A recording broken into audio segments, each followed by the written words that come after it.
Olá, amigos da TV Câmara, estamos de volta com mais uma edição do Café e Prosa, sempre ouvindo as personalidades importantes que aqui nasceram, aqui chegaram, aqui adotaram para tocar a sua vida ou até mesmo se aposentar.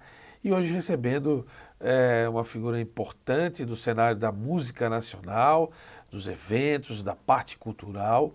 Ela que está há 25 anos em Floripa e recentemente recebeu pela terceira vez o prêmio de executiva do ano da música no Brasil. Nascida em Porto Alegre, porém já radicada aqui na ilha de Santa Catarina há 25 anos e tem muita história para contar da sua vida, da infância, da vida profissional e desse tempo vivido em Floripa, que não começou apenas de 25 anos para cá. Ivana Miller Tolotti, mais conhecida como Ivana Tolotti, 52 anos, jornalista, empresária e muito envolvida, muito conectada. Gostei de uma expressão aqui lendo sobre a sua carreira, que são as conexões criativas. E eu quero que você nos explique tudo e mais um pouco nessa entrevista que começa agora. Muito obrigado pela presença. Eu que agradeço, prazer imenso estar aqui. Agradeço também aí aos ouvintes do Café com Prosa. É uma honra estar aqui conversando contigo. Ivana, você nasceu em Porto Alegre, a gente sempre começa contando a história das pessoas, porque tudo tem um início, né? Sim. Como foi a infância em Porto Alegre, as andanças, né, a escola, os amigos? Como é que iniciou a tua vida? Olha, foi muito bacana, né? Eu venho de uma família de cinco filhos, né? Tenho mais 4 irmãos, né? Família de origem italiana, que a gente estava falando aqui. E eu comecei, com 8 aninhos de idade, a querer tocar na fanfarra da escola. Legal. Naquele tempo era uma escola pública, né? A gente tinha aí música em todas as escolas, que aliás já temos uma lei aprovada para que tenha estudo de música em todas as escolas, porém ela não está sendo implementada. Sim. Então a gente vai fazer um projeto novo para que ela seja implementada como uma alternativa de pedagógica e educativa para que as nossas crianças possam ouvir música de qualidade e desenvolver a sua carreira, não necessariamente sendo um músico, mas o desenvolvimento cognitivo que a música traz, da disciplina, do espírito de equipe, Sim. Já desde que a gente é criança. Então eu comecei a participar da fanfarra da escola com 8 anos de idade, onde eu permaneci até os 15 ali, aprendendo a ler partitura, aprendendo as primeiras notas musicais, se apresentando com essa fanfarra em diversos eventos, de 7 de setembro e outras cidades no entorno da Grande Porto Alegre, pé da Serra Gaúcha. E em Porto Alegre é uma cidade muito quente, né? Tem gente que apelida de Forno Alegre, né? No verão ela é muito quente, no inverno ela é muito fria. Então lá a gente não tem mar em Porto Alegre. Para chegar no mar tem que andar 1h30, Sim. né? Então a gente frequenta muito os clubes. Os clubes. Né? E nos clubes, já na adolescência, ali com os 14 anos, eu entrei para o departamento jovem do clube. Então, e tinha um departamento social muito forte também, muito parecido com o Lira, né, que é o clube que hoje eu faço hidroginástica aqui, e quando eu entro eu me sinto em casa, Certo. porque a minha infância toda foi em clube, né? Então, a gente fazia luaus, fazia festas, era discoteca na época, né? Aí tinha um departamento social, que tinha os jantares de casais, tinha as comendas, as grandes bandas de baile, Sim, os sim. carnavais de clube, né? Sim. Então eu comecei a vivenciar isso Quais clubes? lá em Porto Alegre, Grêmio Náutico Gaúcho. Ah, o Gaúcho. Gaúcho, que ali é perto do estádio do Inter, inclusive. Sim, sim. No bairro Menino Deus. Sim, né? meu Deus. Então eu comecei a participar muito cedo de tudo isso e o meu encantamento com a música também vinha disso. Né? Porque mesmo criança, tinha um jantar de casais, meus pais iam, eu estava lá vendo uma grande banda de baile. Né? No nosso tempo, as bandas de baile Sim, sim. puxavam todo o mercado, grandes orquestras. E eu olhava aquilo e ficava encantada, né? Ficava apaixonada vendo. Então, eu acho que a música tocou meu coração, né? Eu acho que foi uma coisa de Deus desde cedo, né? Então, eu também sou musicista, eu estudei música, harmonia e improvisação a vida inteira. Toquei em vários eventos aqui da cidade, mas sempre mais, profissionalmente, mas como um hobby, porque eu sempre também tive muito forte essa veia de produtora desde cedo. Comecei pequena, como estagiária, depois tive várias assistências depois virei produtora, depois virei coordenadora de produção. Então, eu passei por todas as etapas, né, de uma carreira de produtora até chegar agora aqui onde eu cheguei. Como foi você optar por cursar jornalismo? Eu sempre gostei muito de notícia e de bastidores. Então, eu lembro do Jornal de Domingo, né? No Jornal de Domingo eu pegava o caderno da TV, guardava, lia tudo, colecionava. Eu ia no supermercado buscar pão, leite para o pai e para a mãe, parava lá nas revistas, demorava. Minha filha, tu levou 1 hora para voltar com pão e leite. Eu estava lendo revista. Lembra que tinha as revistas dentro do supermercado? Sim, sim. Né? Tinha banca de jornal, né? Sim. Então eu ficava lendo notícia, né? Então eu adorava essa coisa de televisão, de bastidores, de música. Só que, claro, ainda adolescente eu não sabia o que era o show business, né? Uhum. Eu gostava bastante das celebridades, dos bastidores, da notícia. E eu tenho uma prima que foi jornalista da Rádio Gaúcha, né? Infelizmente ela faleceu com 29 anos e ela influenciou muito a minha escolha pelo jornalismo também.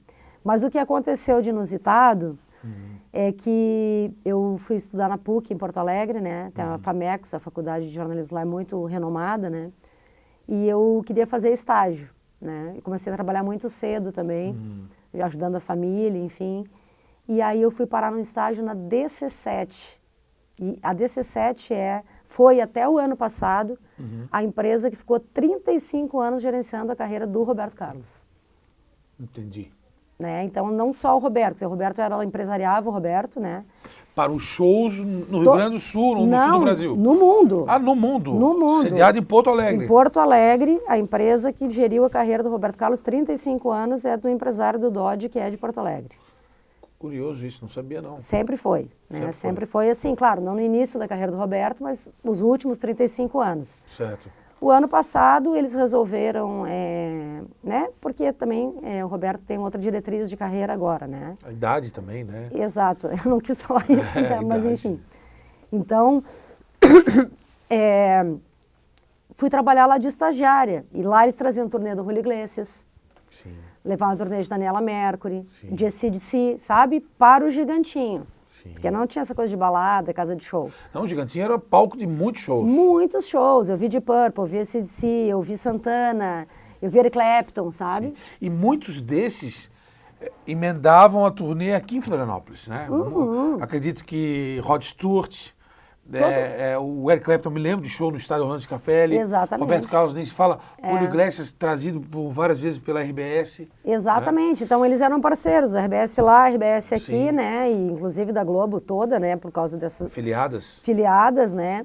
Então era uma empresa muito legal e eu fui fazer estágio lá. E tinha as turnês da Xuxa ainda. Claro, pô, inesquecíveis. O Papai Noel e a Xuxa. Estádio Orlando Scarpelli, eu fui várias vezes. Papai Noel chegando de helicóptero, a Xuxa, né? E aí tinha tanto a chegada do Papai Noel com a Xuxa, que era no Beira-Rio. Sim, era no aqui Beira-Rio, no estádio Orlando Scarpelli. Aqui no Orlando Scarpelli.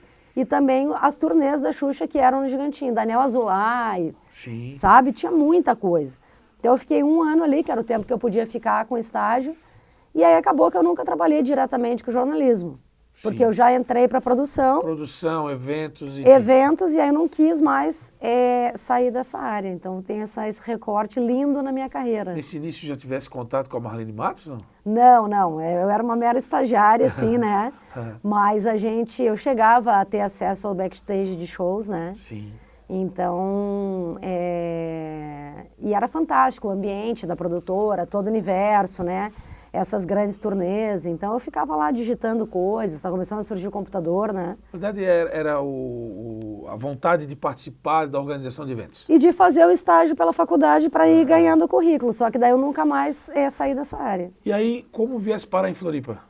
Floripa foi uma questão interessante também, que foram os projetos da RBS TV, né, com a TVI, Televisão e Cinema, né, da nossa querida diretora Laine, nosso diretor o Vaguinho, né, que fez projetos históricos em Florianópolis, né? O Curtas Catarinense é projeto deles. Me lembro desse. Os 100 anos de história, um século de história, a Guerra do Contestado, que eram pílulas diárias com atores famosos e muitos atores locais de 1 minuto por dia. Então a gente tinha uma equipe de 70 profissionais. Eu estava em começo de carreira nessa área de cinema, audiovisual, né? Então eu entrei numa vaga de estagiária, embora eu já fosse graduada, né? Sim. Mas era a vaga que tinha. Mas você já é graduado. Não, mas eu quero. Eu quero entrar nessa equipe, né? Então era um momento que essa equipe tinha muita gente do Rio Grande do Sul, de São Paulo e do Rio, porque não tinha profissionais aqui. Sim. Eles foram responsáveis por formar esses profissionais, diretores de produção que vieram, né? Que era na Fonte, o Ricardo Caran, a Ana do Rio Grande do Sul, o Ricardo do Rio. Eles formaram maquinista, eletricista, entende? Aham. E os assistentes todos também, né? Que hoje, quem era iniciante em roteiro, agora é um baita redator, né? Um baita roteirista. Eu tenho uma colega que era assistente de figurino, eu era assistente de elenco, e ela é agora a diretora e a roteirista da série Crisálida. Legal. Né, de surdos, que é a Alipim. Então, eu era assistente de elenco, ela era assistente de figurino, e agora também sou diretora, e ela também é diretora, empreendedora dos seus próprios projetos. Sim. Então, aquilo foi uma escola incrível, que além de mapear todo o elenco local, de fazer convênio com a UDESC, com as artes cênicas da UDESC, a gente lançou muitos atores locais, de todas as idades. A gente gravou um curta no Ribeirão da Ilha, que é o Alumbramentos, acho que foi 2002 ou 2003, que ele foi feito em película, um curta catarinense, e ele foi finalista em Gramado, com muitos atores locais. E aí foi toda a equipe para Gramado lá naquela época, nem lembro qual era a edição, né? Mas faz aí já mais de 20 anos. Então o eu próprio Zeca Pires, né? Também, que é uma grande trabalhei referência. com o Zeca, fiz longa com o Zeca, fiz curtas com o Zeca, fiz curtas diversos com a Maria Emília, porque nos curtas catarinenses, a produtora TVI, ela chamava todos os diretores, Chico Faganello. Sim. Então eu tive a oportunidade de trabalhar com todos eles. E também a gente fazia muito filme publicitário, tá? Para as agências de São Paulo, para a África, para a agência de Porto Alegre. Então a gente gravava aqui comerciais da Skol, da Brahma. Gravamos até com a Landelon na Serra do Rio do Rastro. A Landelon veio gravar um perfume francês aqui. Olha que legal. Porque pelas locações que tem em Santa Catarina. Então, as agências são normalmente São Paulo, ou Porto Alegre, ou Curitiba, mas precisam de produção audiovisual local. Claro, vinham as melhores câmeras de lá, mas o operacional era feito aqui na ilha. E como eu trabalhava com esses grandes diretores na TVI, eles chamavam a gente para trabalhar nesses outros jobs. Então, cedo eu já tive a oportunidade de aprender muito com grandes diretores. Aí eu fiquei nessa série do audiovisual uns 10 anos. 10 anos. E depois eu voltei e foquei só na música. Legal. E aí você chegou aqui em Floripa com 26 anos, né? Nos Foi anos isso? 2000. 26 anos. Já conhecia Floripa? Já conhecia. Quando criança eu vinha para cá com os meus pais, com os meus tios, né? A gente ia lá para Canajurê. Canajurê. Passar o verão? Passar o verão. Era mato. Mato. Tinha tinha cana, tinha capim, Jurerê era mato, Jurerê só tinha estradinha de eucalipto. chão, e a gente vinha de Brasília, branca. Né? Que era o carro, um carro... Era um carro grande. Era um carro Ele grande tinha para a época, né? O banco de trás era grande. Era grande, então a gente vinha de Brasília, nunca me esqueço. Então isso era o quê? Em 82, eu tinha 9 anos, 10 anos, né? E essa ilha, apesar do crescimento, né, é uma ilha maravilhosa, acolhedora, né? Então a gente vinha veranear e voltava. Depois, com 15 anos, ia para Itapema. Na época, Itapema também não tinha quase nada de difícil, tinha um ou dois, aquela praia maravilhosa. E daí, quando você chegou aqui com 26 anos, e assim, pô, eu vou para aquela cidade que eu vinha visitar, né? Já conhecia o mercado, já conhecia a rodoviária, né? Já conhecia as praias. Mas tinha também aquela coisinha, agora eu vou para uma cidade mais tranquila, mais segura, né? Tinha esse sentimento, né? Totalmente, né? E também tinha, essa produtora, ela era lá no Campeche, a gente tinha um estúdio lá, era uma grande família, porque a gente gravava de domingo a domingo.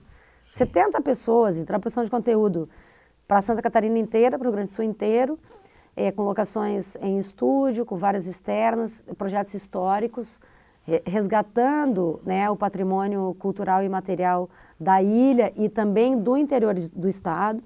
E essa produtora também fazia diversos filmes publicitários governamentais, fazia audiovisuais. Então, tive muita oportunidade ali, sou muito grata a tudo que aprendi.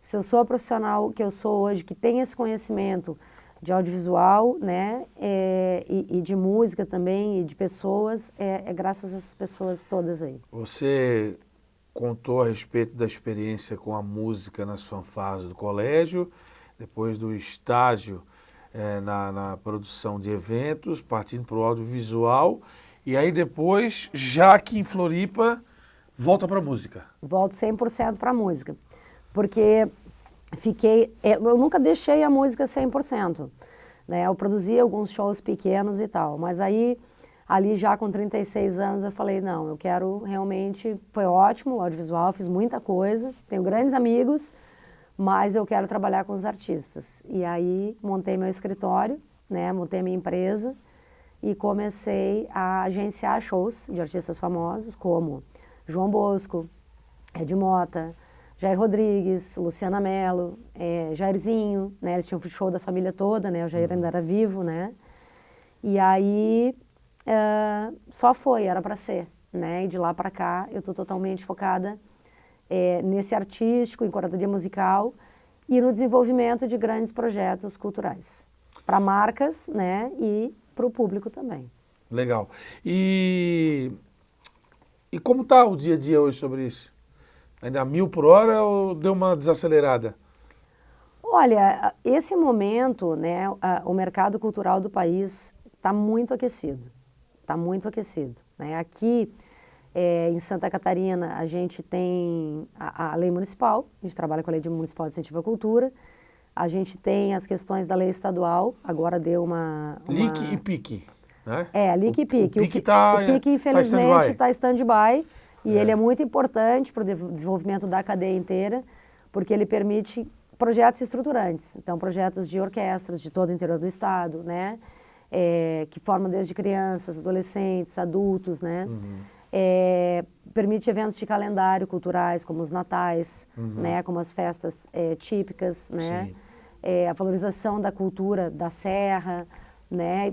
Porque a cultura também ali do Vale do Itajaí, né? De todo o estado, né? O estado é muito rico culturalmente. É muito rico culturalmente. E cada região tem uma peculiaridade. Uma peculiaridade, né? A serra, né? Lages, também o oeste tem outra peculiaridade com muita influência da música gaúcha. Sim. Então esse tipo de incentivo, ele é fundamental. Ele é fundamental para que a gente não perca também a memória e o mapeamento e a continuidade do desenvolvimento da nossa cultura, que não é apenas um show lá no final, né? Um show, uma apresentação artística de teatro, dança, mas para que a gente possa manter a nossa tradição e o nosso patrimônio imaterial. Então a gente faz um apelo aí para essa revisão, para que a gente consiga, o mais breve possível, voltar com o programa de incentivo à cultura através do mecenato, da renúncia fiscal para o Estado de Santa Catarina. É algo que o Estado conquistou e que ele não pode perder, porque isso vai contribuir imensamente com a geração de empregos.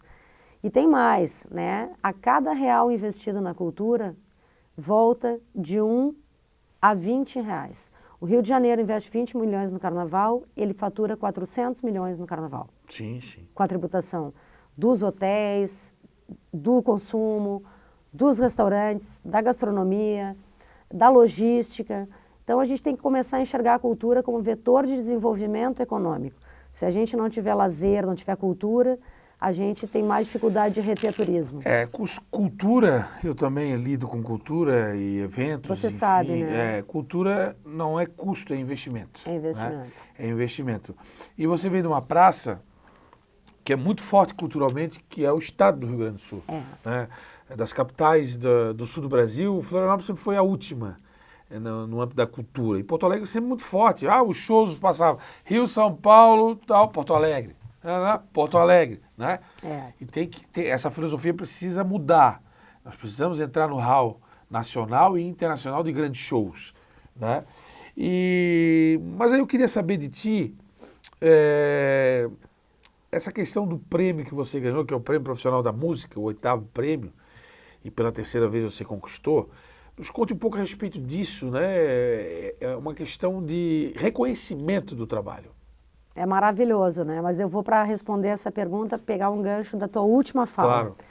A questão de Florianópolis entrar no cenário, né, digamos assim, entrar no destino dos grandes shows nacionais e internacionais. Nós evoluímos muito. Por quê? Porque nós temos aqui na ilha, né, acabamos de fazer o Paul McCartney, né? Sim. Ele acabou de receber novamente o Paul McCartney, que escolheu Florianópolis. Ele escolheu? Ele escolheu fazer Florianópolis, porque ele fez São Paulo. Você e estava Florianópolis. envolvida com... Não, eu digo nós, a cidade, né? A cidade. Não, eu não estava na produção do Paul McCartney. Né? Adoraria, mas ela já tinha, né, a sua equipe. Mas ele escolheu? Ele escolheu Florianópolis. Voltar, porque ele fez aqui outra vez e ele se identificou com a cidade. Foi muito bem acolhido. Ele voltou e ficou no mesmo hotel? No mesmo hotel, ele fez questão de ir aqui para a Grande Floripa, né? Que é governador Celso Ramos. Exatamente. Então, assim, ele curtiu, então ele escolheu. Nós temos hoje a Arena Ops, né? Sim. Temos o P12, temos a Stage, né? Isso.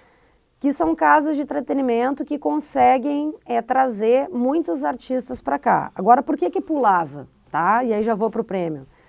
Porque apesar dela ser uma capital, ela só tem 500 mil habitantes, ou 600 mil habitantes, enfim, tá ali entra. Sim. Então o custo desses shows, então por exemplo, você vai fazer um show em Porto Alegre, do Jota Quest, tem 2,5 milhões de habitantes para você vender ingresso. Em Curitiba a mesma coisa. Em Floripa tem 500 mil. É um quarto. Então a conta não fecha. Porque assim, o show que você vai colocar aqui 1.000 pessoas, lá você coloca 3.000 pessoas e o custo é um pouco a mais. Sim. Que é o que é o pouco a mais? É o ISS, é o imposto. Você vai ter que aumentar a segurança, vai ter que aumentar um pouco a potência do som, mas é infinitamente menor. Então pular, e também porque a gente não tinha locais. Você não tinha um gigantinho aqui. Você não tem não tinha, agora a gente tem essas casas que comportam. Agora a gente precisa pensar em ter espaços, como está se criando aqui no terreno, que é da União, né, na frente ali do Centro-Sul, que está se chamando de Arena Floripa. Sim, sim. Que já é um passo, é um terreno que a União fez um convênio agora com o município, mas a gente precisa criar uma infraestrutura ali, de um grande palco fixo. Fixa e não móvel. De banheiros, entende? Monte e desmonte o tempo todo. Que é caríssimo. Porque se houver a estrutura pronta, como tem no Araújo Viana, em Porto Alegre, que é um espaço do município que está cedido para uma iniciativa privada, vai ter muito mais gente solicitando para fazer. Porque hoje você montar uma estrutura daquela, pode chegar de 400 a 1 milhão, 2 milhões de reais, dependendo da estrutura que for. Então você tem que vender quanto para poder bancar a estrutura, mais cachês e mais tudo. Mas eu queria te fazer uma provocação, uma pergunta / provocação. Os estádios de futebol não suprem essa necessidade? Suprem na parcela dos grandes mega artistas. Entendi, internacionais. É, porque a quantidade de público que você tem que pôr no estádio não é para qualquer artista. Sim. Pelo custo operacional do evento e infraestrutura do próprio show, de palco, som, luz, backstage. Então, realmente, estádio é Gustavo Lima, é Ivete Sangalo, é Gilberto Gil, é Jota Quest, mas tem toda uma outra camada de artistas, né? Que é menor. Que é menor e que o extraordinário, aquilo que é mega, ele é mais pontual, concorda? Até porque ninguém tem bolso para fazer. Todo mês vai ver o Paul McCartney? Sim, sim. Ninguém, né? Então, assim, não tem essa... Tem só em São Paulo. 2 shows por ano, né? Aqui em São Paulo tem muito, né? Tem muito, mas daí é outra... No Rio também fazem Copacabana, é outro investimento. Mas né? é gratuito. Aí é que está a diferença. Porque daí quando você tem investimento... O que o prefeito do Rio está fazendo agora? Ele entendeu que junto com a iniciativa privada, eles estão montando grandes shows porque eles têm lucro, é dado, é número. Então a gente... Movimenta a economia, lotam-se os hotéis... vai investir 20 para voltar 400, tu não queria? Eu também quero. Então, assim, é esse pensamento. Então, a questão de muita gente não passar por aqui, porque Florianópolis era considerada, pelos grandes produtores de artistas, empresários de artistas, uma das praças mais difíceis de se trabalhar. Porque ela tinha poucos locais, assim, né? Porque você não vai botar um artista, um Djavan num estádio. Agora, pós-pandemia, que teve essa febre dos estádios. Mas O Djavan fez muito show no Ilha Shopping. No Ilha Shopping. Lá no norte Muita da ilha. gente. Então, quanto comportava lá? Muitos shows. 5.000 pessoas. Eu acho que um pouquinho mais. Por aí. Mas, né, era razoável, né? Que é o que o Djavan coloca do público dele, mais ou menos, até hoje, né? Claro que se for gratuito, ele coloca muito mais. O próprio Lagoa Yacht Club, o Lick... O Lick. Abrigou vários shows. Muitos shows.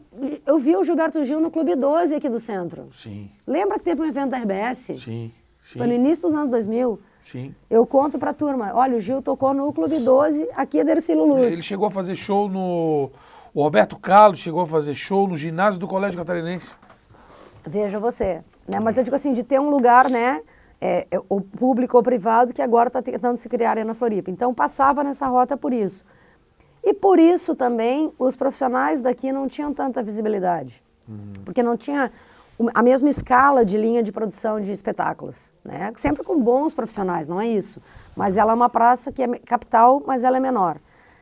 Então, com todo esse trabalho que a gente foi desenvolvendo e também com o crescimento da cidade, a cidade está numa efervescência cultural. Vamos falar aqui do Centro-Leste. Tem vivido uma efervescência cultural riquíssima. Tem surgido os blocos de carnaval maravilhosos, tem surgido fanfarras maravilhosas. Tem uma orquestra que ensaia toda segunda-feira no prédio da Liga Operária. Sim. Uma orquestra linda, tá? Já estive lá vendo o ensaio deles, quero convidar eles para tocar num evento nosso. Até mesmo o Centro-Leste ali, os museus, os sebos, os restaurantes, Sim, né? sim. Então aquela área depois de completamente revitalizada, a gente tem ouro na mão em termos de complexo turístico. Mais Marina da Beira-Mar, mais revitalização ali da região Expressa Sul. E com essa efervescência cultural, que são os filhos, essa geração dos manezinhos e das pessoas que vieram de fora na década de 80, 90, 2000, que está trazendo essa, digamos assim, multiculturalidade e que está criando uma nova cena artística. O nosso chorinho em Floripa era maravilhoso. A gente tem o Luiz Meira, a gente tem o Wagner Segura, Sim, certo? grande artista. Tem vários chorões, né? Só que isso não saía daqui. Então, o trabalho que a gente vem desenvolvendo através do Tum Festival, que é o nosso principal projeto, que é um festival e uma conferência de música e inovação. Que o que isso quer dizer? Qual era a dor? A dor era, a nossa música não sai daqui, a gente não fura a bolha. Então, o que o evento fez? Vamos trazer o mercado para cá. Então, a gente traz representantes de feiras e festivais do Brasil inteiro para cá todo ano no mês de novembro, faz um edital para novos talentos, mas já profissionais, e coloca eles para tocar em forma de pitching, de showcase, apresentação de 20 minutos, apresentação de venda, para produtores como o Max Viana, que é o filho do Djavan, que é produtor do Prêmio Multishow, que é produtor musical do próprio Djavan, Torquato Mariano, que é produtor musical do The Voice, há 12 anos. Sabará teve lá no The Voice? Teve lá no The Voice com o Torquato Mariano, É. que é parceiro nosso e que vem para ver os novos talentos. É uma furada de bolha. Dudu Filete teve lá no The Voice. Sim. Então, O agora, próprio Caco de Oliveira. o Caco de Oliveira, que é maravilhoso. Então, assim, agora, com essas oportunidades, assim, de 10 anos para cá, a Floripa vem entrando na cena nacional. E nesse embalo, como a 8ª edição do Prêmio Profissionais da Música de Brasília, que é o único prêmio brasileiro que contempla todo o ecossistema. O que ele premia? Engenheiro de som, diretor de palco, engenheiro de mixagem, Galera do bastidor. produtor de discos, artistas também. Então, um dos conselheiros do prêmio é o Roberto Menescal. Ele está lá todo ano, estava lá agora. E então, eu já ganhei 3 prêmios lá, né? Que foi um reconhecimento muito legal. Em 21 eu ganhei melhor produtor de evento. Em 23 eu ganhei melhor curso de Music Business, que eu tenho um curso onde eu ensino a produzir um projeto desde a concepção artística até o fechamento do borderô do evento. Eu tenho alunos em todo o Brasil. E esse ano foi uma categoria especial, porque essa categoria executiva de negócios do ano, ela é escolhida pelos 30 profissionais do conselho do prêmio, que alguns eu nem conheço, inclusive, né? Conheci lá, mas eu não os conhecia. Então, ela é escolhida pelo conselho do prêmio e eu fui escolhida, junto com a Heloísa Aidar, a executiva do ano da música do Brasil, o que muito me honra e o que muito também promove a visibilidade da nossa cidade, do nosso estado, através de todos os projetos que a gente realiza com tanta dedicação, profissionalismo e carinho. Eu me lembrei aqui de 2 grupos de samba e pagode que eu tenho amizade já de 25 anos que furaram essa bolha e estão fazendo show nacionalmente e internacionalmente. Um deles é o Quinteto S.A. Quinteto S.A. e o Entre Elas. E o Entre Elas, maravilhosas. O Quinteto S.A. eu vi os meninos começarem a tocar lá no Clube 12, em Jurerê. Maravilhosos. Na beira da praia. E as meninas também. E as meninas, eu lembro que um dos primeiros eventos foi a Feijoada do Havaí. E hoje estão estourando. Eixo de São Paulo, norte do Brasil. Não tem agenda. Estados Unidos, Portugal. E não só a questão de agenda. Não vou aqui revelar os valores dos cachês, mas me surpreendeu assim como estão valorizados, né?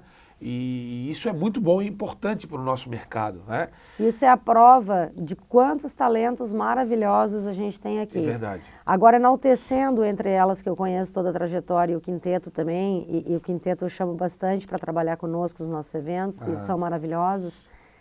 Eles tiveram resiliência, que é a palavra também chave do sucesso. Porque nas épocas de vacas magras, eles não desistiram. Sim. Eles não desistiram. Os meninos faziam curso de gestão de carreira, eles buscavam informação, eles construíram profissionalizaram toda uma trajetória sólida aqui. E quando surgiu a oportunidade, porque é uma mudança você trocar de sucesso, porque aquilo que a gente falou no início do programa, olha, bom, todo mundo acha que está no eixo.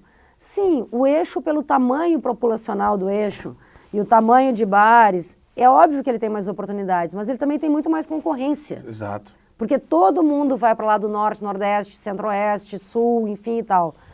E eles saíram daqui na hora certa e com merecido reconhecimento, tá? São 2 trabalhos, tanto dentre elas como do quinteto, espetaculares, de excelência artística musical. Sim, sim. São Qualidade. pessoas que têm humildade de chamar profissionais para fazerem direção artística, para fazerem as gravações, bons arranjadores, os feats. As meninas tocaram em tantos lugares, em época de seguraram firme, e agora estão de parabéns e estão o quê? Abrindo o mercado para que as futuras gerações possam trilhar o mesmo caminho. Que já houveram outros artistas aqui que tentaram essa carreira em outros momentos, né?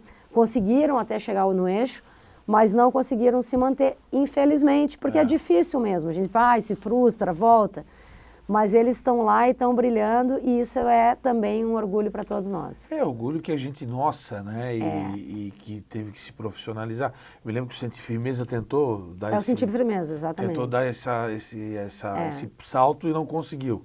Mas faz parte e às vezes faz show aí, é muito Mas legal. fez história, é um grande grupo, né? E às vezes também tem a ver com aquilo que o grupo deseja. Às vezes o grupo está numa fase que não é todo mundo que quer se mudar para arriscar.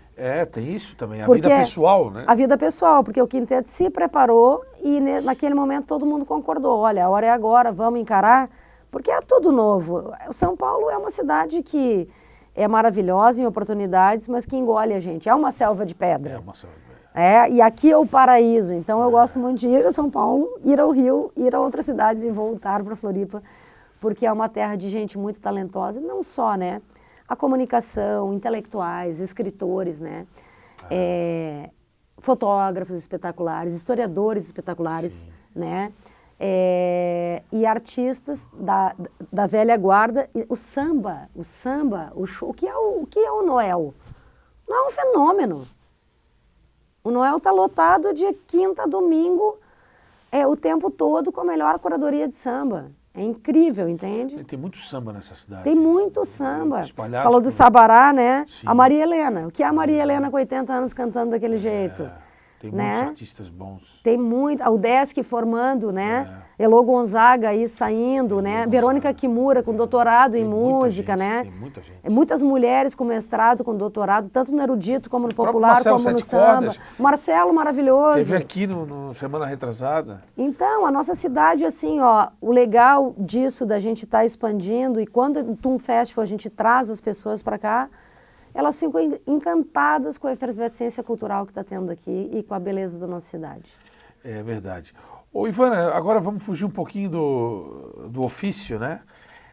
Bora lá. E aí, cara, assim, Floripa, eu tô de folga, tem folga, é um dia de folga por semana, é um a cada 15 dias, o que que ela faz? O que que faz durante a rotina dessa correria toda? O que que te faz, assim, relaxar? Né? Fala um pouquinho mais, de maneira mais leve sobre Floripa. Fica à vontade. Tá bom. Bom, eu adoro andar na praia. Eu tenho 2 cachorros, 2 Yorks, né? Sim. Então, uma das minhas praias preferidas é a Daniela. Daniela. Para a família, né? Para a família. A Praia do Forte também gosto bastante. Sim. Comer um peixinho lá pé na areia. Boa. Adoro os happy hours do Freguesia. Freguesia do Santo Antônio. Santo Antônio, do Léo, da Carla. Legal. São parceiros nossos aí nos eventos também. Lá tem uma ostra boa. Uma ostra boa, pegar um happy hour lá, ou ir almoçar lá no Domingão. Adoro andar na beira-mar, em coqueiros, até parar ali não é no Cochichos, ali no Trapiche e no Estimada, né? E agora tem música ao vivo no Estimada, saí andando com os doguinhos e lá. E adoro o Centro-Leste também. Vou bastante na Quibelândia. Opa! Né? Levo amigos que vêm de fora no mercado. O nosso aeroporto novo, maravilhoso também para receber as pessoas. A Floripa tem várias situações que a gente relaxa e se identifica, né? Você falou aí pelo menos umas 10. Exato. E aí pegar... Mas você mora no centro? Eu moro no centro.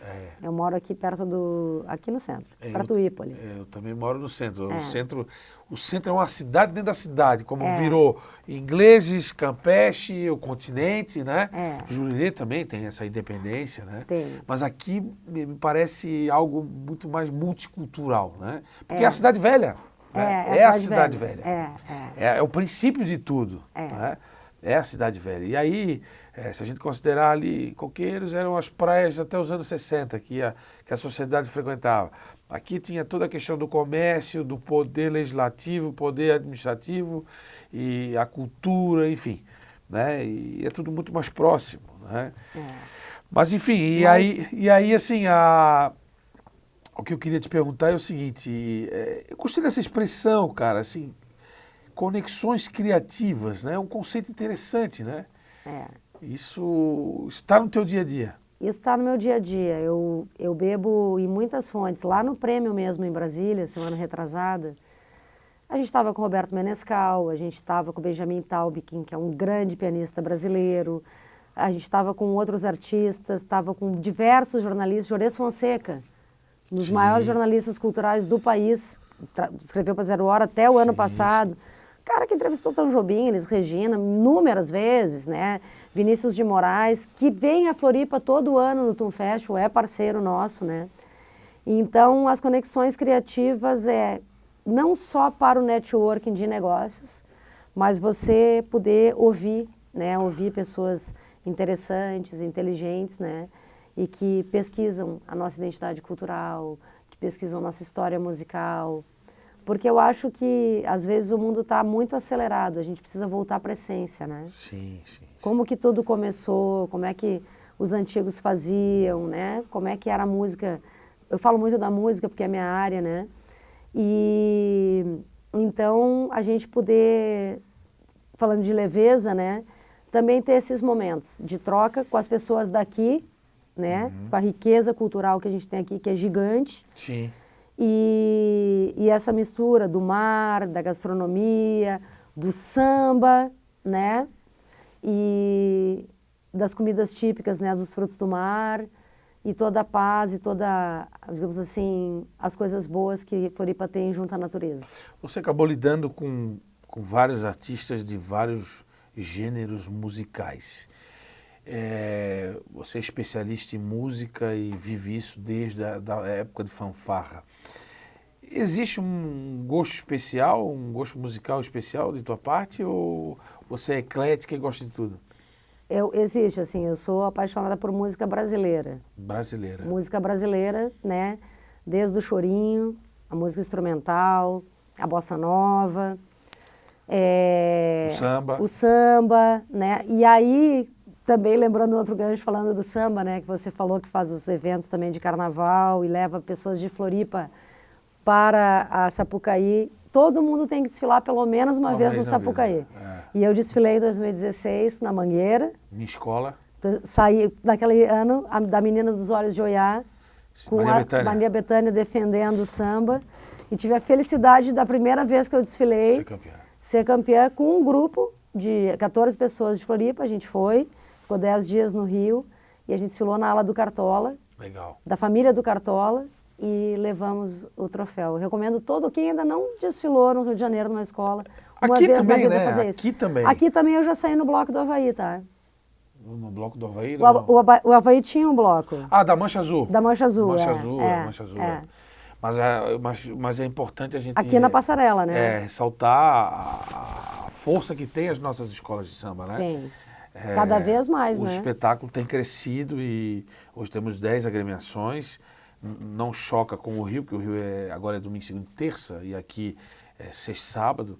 Perfeito. E também é uma emoção bacana, né? E Muito tem as legal. raízes, as identidades, as escolas têm as suas histórias feitas de pessoas daqui, né? Desde 1948. Em relação ao Rio, realmente uma emoção diferente pelo tamanho do espetáculo. Claro, né? é uma coisa incrível, Eu né? desfilei já aí umas 5, 6 vezes na Mangueira, que é a minha escola, né? Esse ano aí eu não desfilei, mas eu estava lá, 16. Mas assim, o espetáculo cultural não é só assisti-lo, é fazer parte dele. Né? E desfilar é fazer parte dele. É incrível, assim, é indescritível a experiência. E as escolas daqui também estão cada vez melhores, com temáticas incríveis, com enredos incríveis. Bom, esse verão, quando teve o desfile prévio das escolas de Floripa, no entorno da Praça 15, era um enxame de gente. Sim. Sabe? As escolas estavam no pré-carnaval, mas elas estavam todas prontas, sabe? Bateria afinada, grupos de cantores espetaculares, passistas, porta-bandeira. Ah, não, eu tô te falando que eu gosto da coisa. Eu gosto muito, entendeu? E quero ir sempre, mas tem ido sabe? sempre ou fosse a primeira vez esse ano? Não, eu vou sempre. Ah, vai sempre. Eu vou sempre. Porque, na verdade, o espetáculo da Praça 15, que foi criado aí há uns 20 anos, mais ou menos, para mim, em especial, que sou do ramo do carnaval, ele representa, primeiro, a essência do desfile das escolas de samba, que começou em volta da praça. Sim. E segundo, que é um desfile assim que tu encontra as pessoas da cidade, sabe? Há turistas estrangeiros, tinha turistas estrangeiros esse ano. Claro. Vários italianos, americanos, alemães, enfim. Mas ali, assim, tem a identidade da praça, né? A Praça 15. Aquele lugar é muito lindo. É lindo, E aí, a escadaria aqui da catedral lotada, com as pessoas assistindo. Lotada.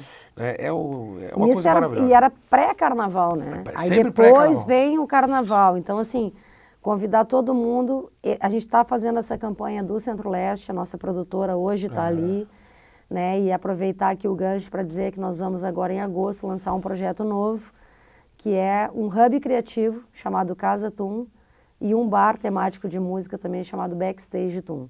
Legal. Serão convidados aí. Obrigado. Para a inauguração, que é para fortalecer todo esse movimento que já está acontecendo ali. Mas vai mesclar tudo, né? Tudo, todos os ritmos. Todos os ritmos de qualidade, com certeza. Legal.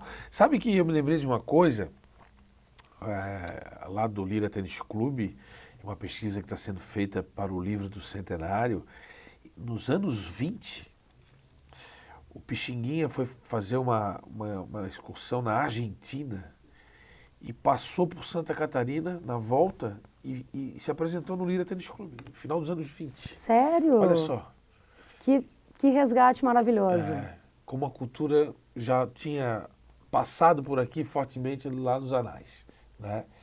E claro, tivemos aí vários shows nacionais inesquecíveis. Laísa Minelli teve aqui no TAC, né? No início dos anos 80. Ela foi a Paulo Fontes assistir as escolas de samba junto com o Luiz Henrique Rosa. Então, como é importante a identidade e o patrimônio cultural, né? Ela e Emílio Santiago também desfilou nos blocos carnavalescos. Isso eu não sabia. Fantástico. Desfilou. Está na história, nós temos documentos, fotos que mostram isso. Isso do Pixinguinha vai sair no livro do Lira, certamente. Vai sair no livro. Então, acho que é importante esse resgate de identidade, pesquisas históricas como essa, porque a cultura é muito mais que um evento, um movimento cultural. Ela é a identidade de um povo. Sim. Né? Se a gente não tivesse essa riqueza das escolas de samba, o que a Laís ia fazer aqui, o que o Emílio ia fazer aqui, sabe? Sim. É meio que você assim, vou tocar no tal lugar, os artistas não vão.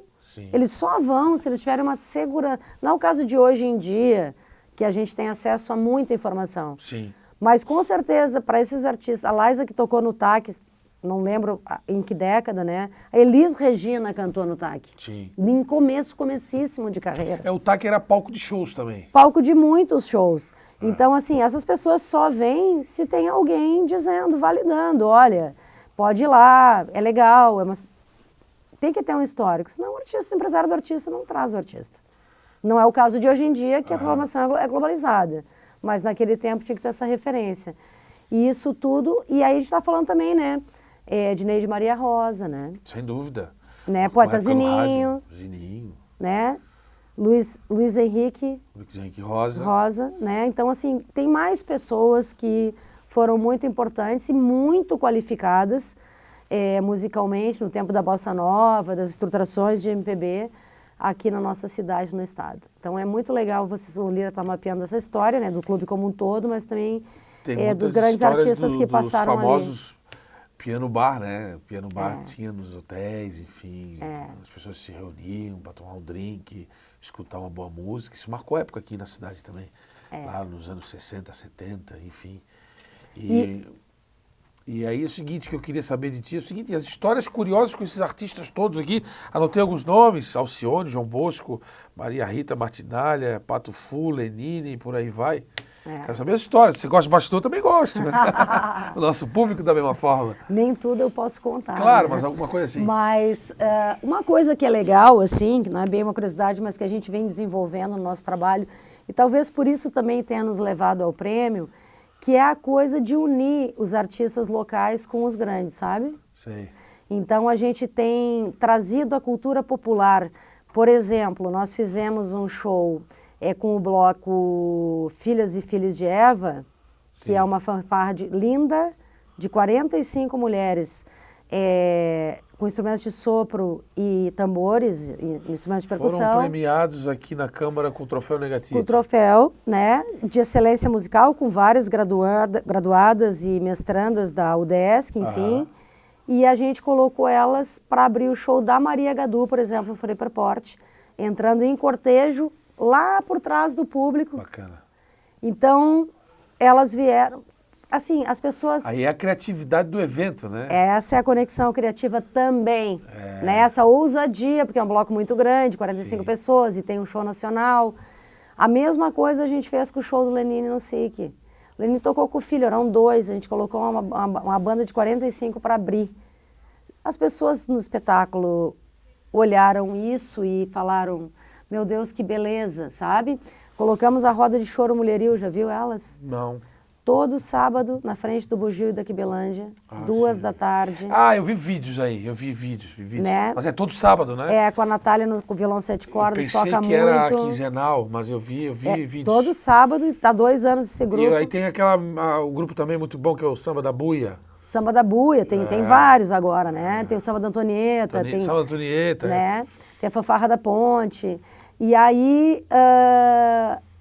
O Lenine, quando chegou, a Maria Gadu, eles falaram assim, nossa, eu achei que eu só ia fazer um show, mas eu vim num baita no evento cultural. Isso está gravado, o depoimento deles. Né? E até espontâneo e tal. Então, a gente está fazendo que esses profissionais, o artista e esses profissionais, enxerguem a nossa cultura local. A Roda de Choro Mulheril abriu o show do João Bosco com banda no SIC. Bacana. Foi aplaudida de pé. Então, a gente precisa que esses artistas toquem em lugares que... para outros públicos, porque muita gente que vai no SIC não conhecia o trabalho desses artistas, são vários, podia ficar aqui falando de vários que a gente sempre colocou, e que conseguem enxergar a qualidade e a excelência das novas gerações de Floripa também. Sim. Né? E a gente faz também com o Quinteto S.A., e já tentamos agora nessa fase contratar entre elas, não conseguimos agenda nas datas que a gente tinha evento. A agenda delas não é fácil. E eu fico feliz por isso, claro, eu fico triste naquele momento, porque eu não vou poder contar com elas, mas uma hora vai dar certo. Mas de histórias engraçadas, vou falar da Martinalha, né? Que é uma artista que a gente trabalha há 15 anos, né? A Martinalha ama as nossas ostras. É mesmo? Então, quando a gente vai, eu vou ver a data com a empresária dela, que é a Marcinha e tal, ela assim, ei, não esquece das nossas ostras aí, né? E aí o Léo do Freguesia gentilmente leva lá 20 dúzias de ostra, abre para elas na hora. Elas comem tudo, a equipe toda, e ainda levam pro hotel. Elas amam as nossas ostras. Realmente a nossa ostra é maravilhosa. Até no final de semana eu estava com uma vontade de comer ostra, fui lá na Caiacanga. Foi na Caiacanga. E comi uma ostra que para mim é que eu mais gosto, que é ao natural. Eu gosto da ostra ao natural. Né? Ao bafo também. Gratinada eu não gosto, porque eu acho enjoativa, mas a ao natural para mim é imbatível. Inclusive o pai dela, o Martim, fez muitos shows aqui no SIC, né? Muito. Na antiga FAC, que era a Fundação Atlética Catarinense. Essa eu não conhecia. Enfim, passou muito por aqui, Martim da Vila. Mas ela pede a ostra, tá? E tem vários convidados do TUM, assim, que falam assim, tô lá até no evento, assim, você não vai acreditar, a Ivana serve ostra no meio do evento. Ostra, porque assim, ostra no Rio é uma iguaria. Primeiro que ela não é igual daqui, né? Nem o camarão é. Nem o camarão é, né? Às vezes é camarão de Aliás, cativeiro, para mim, tudo qualquer cativeiro. fruto do mar, fora de Florianópolis, o gosto tem diferença. E eu não consigo me familiarizar. É muito Pode difícil. ser lá na Europa, não tem diferença. Aliás, tem diferença e não é igual. Eu prefiro o nosso. Nosso berbigão, nosso camarão, nossa tainha. É muito bom mesmo, nossa né? ostra, Peixinho fresco. nosso marisco. Né? Mas eu acho que um pouco da conexão criativa também é isso, porque assim, um ecossistema, que é algo que a gente fala, ele está apoiado. Para ter um evento tem que ter um eletricista, tem que ter uma van, tem que ter Uber, tem que ter táxi, tem que ter carro executivo, sabe? Sim, sim. Tem que ter comida, tem que ter lojinha para o convidado, para o turista comprar, certo? Tem que ter bons hotéis, boas pousadas. Então, esse é um desenvolvimento assim de diversos fornecedores. Nós fizemos um arraiá junino para 3.000 pessoas agora no aeroporto. Nós vamos fazer a levantamento de dados no final. 141 pessoas trabalharam no arraiá junino. Com o boi de mamão do Campeche. Sim. Sabe? Então a gente tem trazido é uma raiz boi. que não pode se apagar. Muitos eventos nossos com o boi, com o boi do Tacurubi, com o boi do Campeche, com o boi do Pântano. Nós trazemos a tradição e os artistas da ilha para todos os eventos que a gente tem shows nacionais. A gente tem essa política, esse orgulho. E fazer essa apresentação. Essa apresentação e essa cultura. E aí um fato inusitado que eu quero contar também é o João Bosco, que ele foi homenageado ano passado dentro do Tum Festival, em novembro, embaixador do Tum Festival. Porque agora vai ser a 8ª edição e ele já tocou em 6 e vai tocar em todas. Porque agora no embaixador a gente tem essa licença poética de repetir. E esse ano ele vem com um disco novo, com Boca Cheia de Frutas, vai estar dia 8 de novembro no Flipperport, gratuito, já dando spoiler. Legal. Não foi divulgado ainda, spoiler aqui para ti. Ele chegou lá, né, no aeroporto, nunca tinha tocado no aeroporto, né? E nenhum artista tocou no aeroporto, porque não tem, o único aeroporto que tem praça de eventos é o nosso. A gente sempre pergunta. E aí ele foi passar o som, às 3 horas da tarde. Ele ficou tão feliz. O João está com 79 anos. Ele passou o som 2 horas. Não, na verdade ele ficou se deleitando. O som já estava passado. Ele plugou, tocou, o pessoal desembarcava ou chegava antes para o evento e não acreditava que o João Bosco estava tocando de All-Star, bermudinha, camiseta. Depois ele volta para o show às 8 horas e toca 2 horas e 20 de show com o violão pendurado no pescoço. No mesmo dia, uma pessoa com 79 anos tocando e cantando, que são 2 energias. Duas funções. E porque eles se sentem realmente acolhidos aqui na ilha, sabe? Ele vai chegar lá, vai estar a ostrinha, vai estar o cafezinho, vai estar tudo. Então, acho que assim, toda essa hospitalidade que tem na ilha, eu acho que a nossa equipe, que tem vários manezinhos, como o Bento aqui, incorporou, sabe?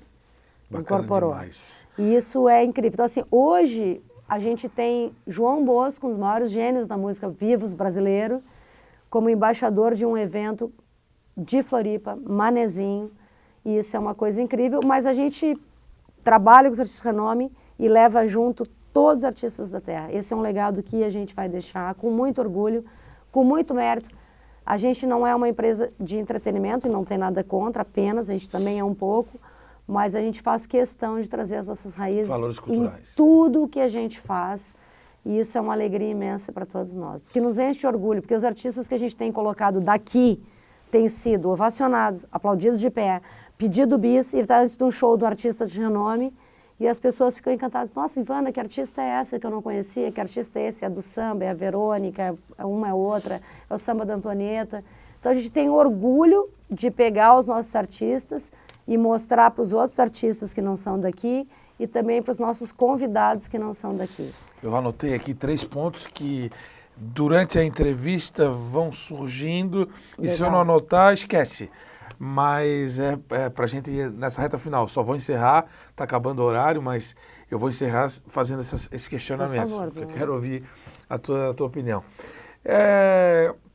Ano passado, eu estava num domingo ensolarado, na Urca, no Rio de Janeiro, depois de... Adoro lá também. Depois de ali comer uma comidinha boa naquele bar que tem. Um bolinho de bacalhau. Um bolinho de bacalhau, enfim, shopping gelado e tal. Eu fui andando pela Urca, era maio, mas já tem aquele cenário bonito do sol, do entardecer. E eu passei em frente ao prédio onde mora Roberto Carlos, e lá estava assim, um som de piano no domingo à tarde, no crepúsculo do dia. Nossa, né? Eu tô foi aqui, abençoado, hein? eu estou aqui fazendo essa introdução, porque eu quero saber o seguinte, e as histórias de Roberto Carlos? Porque desde que eu nasci, eu ouço Roberto Carlos dentro de casa. Minha mãe é muito fã de Roberto Carlos. Eu tive a oportunidade de ir a alguns shows, mas Roberto Carlos é a história da nossa música. No Carnaval foi campeão com a Beija-Flor em 2011, eu lá estava. Né? Então eu queria saber, e Roberto Carlos? Nos conte. O Roberto é um cara super simples, super humilde, afetuoso, né? Mas artisticamente ele tem esse lugar de rei, né? Ele é perfeccionista. É perfeccionista. E ele não teria chegado onde ele chegou se ele não o fosse, né? É metódico, gosta de tudo, é muito organizado. Sim. Mas o Roberto, ele começou como todo mundo, gente. Sim. O Roberto, ele ia... Um amigo meu que faleceu recentemente, que era representante das gravadoras do Eixo no Rio Grande do Sul, mas ele pegava artistas de Santa Catarina, do Rio Grande do Sul. Ele um dia, e esse meu amigo era executivo, não lembro qual era a gravadora na época, se era Universal, Som Livre, qual delas. E aí ele ganhou um Fusca, porque o Fusca na época que foi lançado era tudo, né? Era o carrão. Era o carrão. E esse meu amigo executivo tinha esse Fusca. Aí o Roberto olhou para ele e falou, pô, bicho, um dia eu quero ter um carro igual esse teu. Então o Roberto ainda não tinha o Fusca. Sim. E ele era o divulgador da gravadora. E aí ele pegou o Roberto, vinha a pilha de discos de São Paulo, e ele visitou todas as rádios do Rio Grande do Sul, todas as rádios de Santa Catarina, com as caixas de disco para fazendo divulgação e promoção do artista em todas as rádios, e o Roberto ainda não tinha o Fusca. O Roberto estava em início de carreira. Quer dizer, né? Então ele passou para chegar também aonde ele chegou, isso é importante dizer, por tudo isso. Então ele tinha que, além de compor, de preparar as músicas, de se apresentar nos shows, ele tinha que pegar a estrada, andar no meio do nada no interior, ir nas rádios promover, fazer entrevistas junto com o divulgador aqui de todas as regiões do país. Ralou muito para chegar lá, então a história dele é de muita construção, é muito bonita, e ele é um cara que teve várias fatalidades na vida dele, né? Sim. Né? Tanto a própria dele, né, da questão da perna dele, né? E que nunca desistiu, pelo contrário, superou a deficiência, né? Apesar de todas as implicações que tem, e principalmente quando a pessoa não é famosa, porque depois que é famosa é mais fácil. Sim. E depois ele teve a fatalidade de perder filho, de perder esposas e tal, e ele sempre ergueu a cabeça e foi em frente. Mas ele é assim, exigente, metódico, e tem que ser, porque ele gera equipes enormes, então se ele não tiver o padrão dele de processos bem definido, né? Claro que ele aprendeu isso empiricamente, mas e na labuta, né? Mas ele é um ser humano incrível. Chegasse a trabalhar com o Zeca Pagodinho? O Zeca ainda não trabalhei. Não? O Zeca ainda não trabalhei. O Zeca tem algumas peculiaridades também. Tem, né? Tem cada vez mais. Cada vez mais. E está fazendo menos shows, né? Menos shows na carreira agora. Agora ele, o Benjor, eles querem fazer mais ou menos 2 shows por mês. Sabe? Então, assim, elevou muito o valor de cachê para quem pode pagar. É muito alto mesmo, é muito alto. Mas é muito legal. Você esqueceu de contar aqui, e linkando já com outra situação, a experiência profissional com o Natal de Gramado. Sim. Né? Sim. Que até Rancho Queimado, que é um município vizinho nosso, está pensando em montar isso. Nos conta um pouco. Pois é. Então, naquele período ali, né, que eu, depois de trabalhar lá na produtora do Roberto, eu comecei a trabalhar para empresas lá que faziam eventos na Expo Inter, a Multifeira, né, aquelas grandes feiras agropecuárias que tinham muitos shows, né, no Rio Grande do Sul, existem até hoje. E essa turma me levou para trabalhar em pré-produção do Natal Luz de Gramado, onde eu tive a oportunidade de trabalhar lá 3 ou 4 anos, trabalhando assim de julho até janeiro, né? e ver como que é toda a organização da cidade. E a curadoria artística, que é uma coisa que eu sou especialista, entende? Então, assim, você programar eventos é você ter uma agenda ali, quinta-feira, às 14h vai tocar o João, às 16h vai tocar o José, a Maria vai tocar às 18h.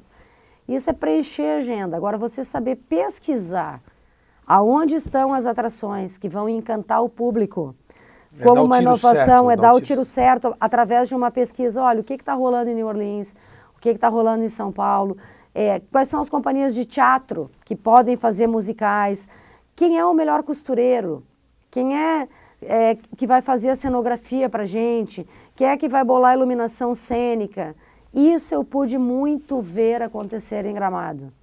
Sabe, ainda como assistente de produção, início de carreira. Então, foram experiências, as noites temáticas. Então, assim, a gente tinha uma noite que era de balé contemporâneo num dos palcos de Gramado, só para crianças de 5 a 12 anos se apresentarem. A outra era a noite do jazz moderno, crianças de 5 a 12 anos. A outra era a noite da música nativista instrumental. A outra era a noite da música nativista cantada, sabe? Sim. A outra era a noite de bandas autorais. Aí, isso dia de semana. Finais de semana, as melhores orquestras, os melhores corais. Aprender o quanto é importante se pensar o planejamento 2 anos antes. Para você poder escolher, para poder você conversar com esses parceiros, fornecedores. Para ser assertivo. Para ser assertivo. Como é que a gente vai mudar na cenografia de rua esse ano? Qual é a empresa que oferece a cenografia mais moderna? Que não vai ser cópia do outro. Quanto isso custa? Olhar para o orçamento com bastante antecedência. Mas é um orçamento milionário, mas dá para buscar? Dá. Quem era Roberto Carlos, quem é ele hoje? A gente precisa sonhar. Precisa montar um projeto e acreditar que aquele... E trabalhar para... Não só acreditar, né? Eu acho que é a fé e a ação, né? Mas a gente precisa pensar um planejamento firme. Então, eu tive a oportunidade de ver essas concepções e o quanto isso é mágico, o quanto o Gramado construiu, mais do que uma programação, uma experiência completa, porque qualquer lugar em Gramado tem Parque do Dinossauro, tem Parque das Pedras Preciosas. Os caras não têm pedra preciosa em Gramado, mas eles criaram um Parque das Pedras Preciosas construído. Tem tudo. Enorme. Fora as cascatas, aquilo que é natureza, né? Pedalinho, o chocolate. E mais que isso, para a gente ter um projeto de trade, o turismo, todo o trade turístico, ele se prepara para aquilo. Então, é a promoção do fundi, é o cara que está na porta dos restaurantes, a sequência de fundi, qual que tu vai escolher, vai entrar nesse, vai entrar naquele, sim, é o que tem mais lugar. Então, eu acho que o que falta para a gente em Santa Catarina, em Floripa, né, e tudo mais, é a gente dedicar mais orçamento e para que a gente possa planejar e executar ações nas pastas de turismo, sabe? Destinar mesmo a projetos junto com o governo federal, com o Ministério do Turismo, com a Embratur. Né? A Embratur acabou de lançar um edital agora que ela quer premiar projetos que tragam turistas para o Brasil. Gente, Floripa está eleito o melhor destino mais procurado do Brasil, segundo, terceiro em alguns sites. O Carnaval de Floripa por si só é um projeto para a Embratur. Né? Então, claro que com certeza os governos devem estar pensando nisso, né? Mas nesse sentido da gente entender que o que aconteceu em Rio das Ostras. Conhece Rio das Ostras no Rio? Sim, sim. A gente está falando de Gramado, sei, né? Sei que existe. Tá, então ela era na região dos lagos, sim, perto de Búzios, sim, né, e Cabo Frio. Só que Rio das Ostras não tinha nada, porque ela é região petrolífera, mas ela capta muito imposto, porque ela tem os postos lá, sim, de captação de petróleo, e ela cansou de ser a prima pobre de Búzios e Cabo Frio. E aquela região todos os lagos. Arraial do Cabo também. Sim. Arraial do Cabo, Maricá, Ponta Negra, tem toda aquela região. O que ela fez? Montou um festival de jazz. A própria Secretaria de Turismo de Cabo Frio. Investiu. Sabe o que aconteceu? O festival de jazz desse lugar, que era só extração de petróleo, leva 80 mil pessoas por ano, todo ano. Ou seja, e o Rio das Ostras não tem osso, leva osso de Floripa. Tá? Que época do ano que é? Eu acho que é setembro, se eu não me engano é setembro, tá? Fizeram isso porque não dá para fazer na alta. Na alta o aéreo, naquela região, sim, né? Então, acabou que virou um polo. E o que a gente pode vir a fazer com a região serrana de Florianópolis e com Florianópolis é acabar fazendo esse polo, entende? Pensando o quê? Nós precisamos de um evento que pode começar pequeno, mas que ele tenha um planejamento de médio e longo prazo, para que a gente vá estruturando o trade turístico de entorno, de hotelaria, de gastronomia. Hoje Gramado, se você descer de Gramado ali para Dois Irmãos, para as outras cidades, Novo Hamburgo, para cima, você vai ver que tudo ali tem pousada, tudo tem café colonial. São cidades bem pequenininhas, só que todas essas pousadinhas, todos esses restaurantes, todos esses pontos de venda de mel, de pinhão, de pelego. Pelego, comprei muito na descida lá. Pelego, eles vão, de couro, jaqueta de couro, sapato, eles vão agregando na soma. Então, assim, não necessariamente, não é de hoje para amanhã que rancho vai virar uma Gramado, mas todo aquele entorno se contempla. Então, acho que a gente está num bom caminho com a gestão atual, né, de tentar contribuir para a construção de um projeto nesse sentido. Eu tenho muitos contatos ainda lá em Gramado, muitos colegas que trabalham lá, e aí são as conexões criativas de novo, que tem coisas que você não tem que reinventar a roda, já existe um modelo pronto, você vai co-criar, você não vai exatamente copiar, mas você vai se inspirar e vai co-criar. Então, que bom saber que você tem esse envolvimento, porque é um lugar também muito próximo à cidade, muito rico com águas termais. Então, a gente tem a faca e o queijo na mão enquanto projeto de trade para desenvolver. Mas a cultura precisa receber recurso, assim como o turismo precisa receber recurso, porque Gramado não acontece sem a iluminação pública adequada. Ela não acontece sem as hortênsias que tem nos canteiros. Sim. Sabe? É toda uma experiência Benfeitoria. Que envolve todo um ecossistema. Não é um show que vai fazer milagre. Se pode botar o artista que você quiser lá, pode botar até o Roberto Carlos, mas aí não tem hotel, não tem via de acesso, é uma via vai e vem, só pouco trecho duplicado. Então, assim, a gente precisa realmente, e vocês têm feito isso lá, estou sabendo de todo o desenvolvimento da região, mas pensar isso para o futuro, porque o evento ele tem aquela força motriz. Vamos aqui para a Oktoberfest Blumenau é tipo esse exemplo, né? A festa do doce de Pelotas, a festa da cebola aqui, vamos falar da Fena Ostra daqui, né? Vamos falar da Marejada em Itajaí, vamos falar do Festival de Música de Itajaí, que tem 30 anos e é famoso em todo o Brasil, que é um festival que também faz atividades formativas junto com o conservatório. Então, a cultura enquanto vetor de desenvolvimento econômico, junto com o turismo, com o desenvolvimento econômico, com a economia criativa, com a inovação, é o futuro. Porque um sem o outro não funciona na sua plenitude. Para fechar, e o futuro de Floripa como cidade? Futuro de Floripa como cidade é uma cidade que precisa trabalhar o desenvolvimento da sustentabilidade, na minha visão. Sabe? A gente tem tudo, né? A gente já é polo de inovação, a gente já tem uma característica sui generis de ser uma ilha com 42 praias, belíssimas, mas a gente tem uma cultura, uma riqueza cultural muito grande, a gente tem excelentes empresários dispostos a contribuir, a investir, a gente tem excelentes universidades, mas a gente tem graves problemas de saneamento básico, a gente tem graves problemas de mobilidade urbana, que precisam ter um olhar, já para muitos problemas de segurança pública, claro que é de um crescimento demográfico também acelerado, e das pessoas que, assim como eu, vieram para cá, né? Mas as questões, por exemplo, de saneamento básico, elas são urgentes, porque se as praias ficarem poluídas, acabou a Floripa. É verdade. Né? Então a gente precisa, com certeza as autoridades vêm pensando soluções para isso, né? Mas eu acho que Floripa como futuro precisa receber muito carinho e muito cuidado para que a gente possa preservar aquilo de mais belo que tem em Floripa, que é a natureza, que é a pesca, né? Que é o patrimônio imaterial, que é a identidade cultural do povo, que é a pesca artesanal, que é o cultivo de ostras e mariscos, né? Cuidar das nossas universidades para que continuem formando pessoas de todas as profissões. Mas eu vejo que se isso for feito, e com certeza acredito, quero pensar positivo, que todo mundo pensa assim para que seja feito, a gente é aí realmente uma cidade de referência no país.